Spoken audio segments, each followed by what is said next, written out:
নামনি অসমৰ ধুবুৰী জিলাত পঞ্চায়ত নিৰ্বাচনৰ গৰম বতাহ অখিল গগৈৰ ৰাইজৰ দলে খলকুনি তুলিছে জিলাখনত। ধুবুৰী জিলাৰ গৌৰীপুৰ সমষ্টিৰ পানবাৰী ৰঙামাটি জিলা পৰিষদত প্ৰাৰ্থিত্ব প্ৰক্ষেপ কৰিছে অখিল গগৈৰ ৰাইজৰ দলে।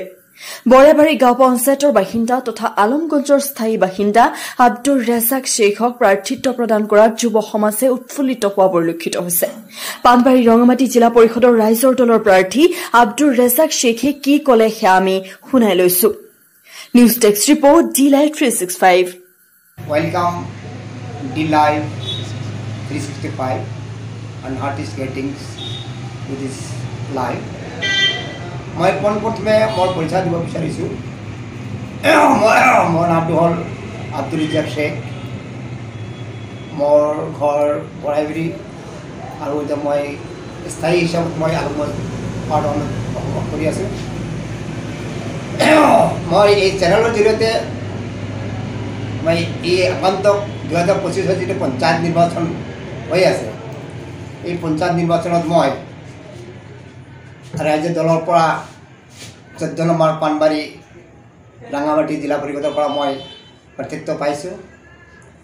মই এই ক্ষেত্ৰত আমাৰ সৰ্বসাধাৰণ ৰাইজক মই আহ্বান কৰিছোঁ, এখেতসকলে যাতে আমাক সহযোগিতা আগবঢ়ায় আৰু মোৰ অন্তৰস্থলৰ পৰা মই প্ৰত্যেকজন মানুহক বা ৰাইজক জনসাধাৰণক মই মোৰ ফালৰ পৰা মই অনুৰোধ কৰিছোঁ, প্ৰত্যেকজন মানুহে যাতে আমাৰ এই ৰাইজৰ দলৰ প্ৰাৰ্থীক বিপুল ভোটত ভোট দি জয়যুক্ত কৰাই দিয়ে।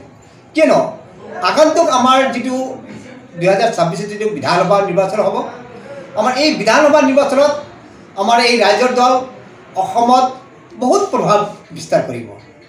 কিয়নো ইয়াৰ আগতে আমাৰ অখিল গগৈদেৱে প্ৰকাশ কৰিছে যে নেক্সট যিটো গভৰ্ণমেণ্ট হ'ব, সেই গভৰ্ণমেণ্টত আমাৰ অখিল গগৈৰ সৰ্বভাগ আমাৰ ভাগ ল'ব, চৰকাৰ গঠনত আমাৰ অংশীদাৰ থাকিব। সেইকাৰণে আমি প্ৰত্যেকজন জনসাধাৰণক আমি আহ্বান কৰিছোঁ এই চেনেলৰ জৰিয়তে যে সিহঁতে প্ৰত্যেকজন যাতে মানুহে যাতে বস্তুটো হৃদয়ংগম কৰে আৰু আমাৰ এই দলক বিপুল ভোটত জয়যুক্ত কৰি আমাৰ দলক সাফল্যমণ্ডিত কৰিব বুলি আমি আশা কৰিম। ধন্যবাদ।